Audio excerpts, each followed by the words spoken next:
kepolisian sebagai saksi demi membantu para polisi menyelidiki kasus ini lebih dalam lagi. Gitu. Jadi buat teman-teman media dan penonton juga di rumah, mohon doanya supaya korban dari terkelanannya ini cepat mendapatkan titik terang dan dapat dan segera mendapatkan kembali haknya. Itu yang diharapkan ya sama semuanya yang selama ini menjadi saksi gitu. Kerjasamanya seperti apa sih Kak? Iya, sama kayak teman-teman yang lain sih sebenarnya. Aku di sini sebagai guest star dan bentuk kerjasamanya itu barter. Jadi tidak ada menerima aliran dana dari Hanania sendiri. Mungkin udah bekerja sama dari tahun berapa? Nah kebetulan kita tuh kerjasamanya udah dari 2 tahun yang lalu, tepatnya tuh 2024. Udah berapa kali mungkin Kak berangkat? Yang kalau sama Hanania itu cuma sekali doang. Selebihnya pakai uang pribadi. Selebihnya iya pakai uang pribadi. Kayak itu ya, mendapatkan uang saku nggak sih Kak dari Hanania? Mungkin dari artis-artis sebelumnya pun menerima uang saku dan dikembalikan kepada penyidik, mungkin dari Kak Dara sendiri? Iya, alhamdulillah tadi juga udah dijelasin di dalam ya, aku juga mendapatkan uang saku seperti teman-teman yang lain juga, dan udah dengan inisiatif dan memang sudah dari niatkan dari awal, memang aku mau kembalikan uang saku yang diberikan sama Hanania tersebut. Berapa totalnya nominalnya mungkin Kak? Nominalnya tadi di 10 juta. Nah ini tuh umroh yang waktu sama teman-teman termasuk almarhum dulu nggak sih? Iya, Itu kan? betul. Iya. Cuma memang harus ditekankan ya, memang nggak semua teman-teman aku tuh mendapatkan uang saku, jadi hanya beberapa saja. Gitu sih. Apa saja Kak kerugian yang dirasakan sejauh ini?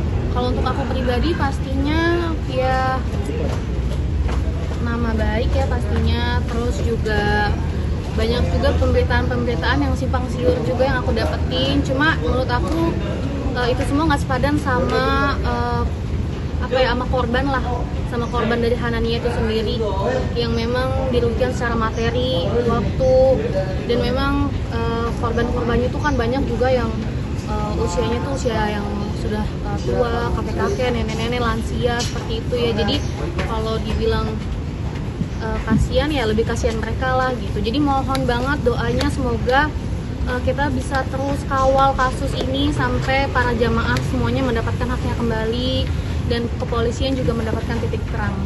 Mungkin awalnya mungkin gimana mau terima bersama dengan Awalnya Mungkin kenal pemiliknya Kak, bagaimana? Ya tadi sebenarnya kita udah sampai di dalam ya. Kalau untuk materi itu seperti biasa sama teman-teman lain juga. Kita itu kebetulan Dara itu dihubungi langsung oleh Farhan melalui sosial media. Kemudian dikontak sama manajernya.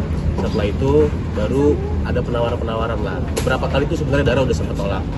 Cuman karena bareng-bareng sama teman-teman, akhirnya Dara menerima gitu. Jadi lebih hati-hati nggak sih? Kecurigaan nggak sih Kak? Awal itu?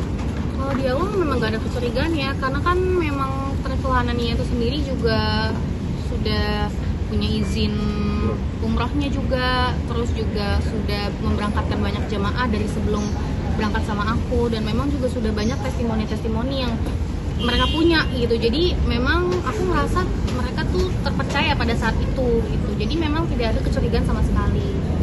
Kak, kalau Karin sama Sarah udah diperiksa juga atau? Tadi aku bareng sama Sarah, Karin qadarullah masih ada di Australia, jadi dia belum balik. Tapi Belum nanti tahu kapan waktunya. nanti dia akan memenuhi panggilan, tapi belum tahu kapan. Oh, tapi dia bakal kesini ya? Iya, insya Allah. Kak, tapi jadi lebih hati-hati nggak sih Kak? Apa gimana? Untuk Ada trauma gitu, endorsement gitu. Jujur lumayan, kan kita juga nggak bisa memprediksi masa depan ya. Cuman ya ini pasti jadi pembelajaran yang besar banget ya buat saya pribadi. Jadi bakalan lebih hati-hati sih buat kedepannya. Jadi lebih banyak filternya juga buat terima kerjasama sama sebuah brand. Gitu teman-teman, makasih banyak ya semuanya.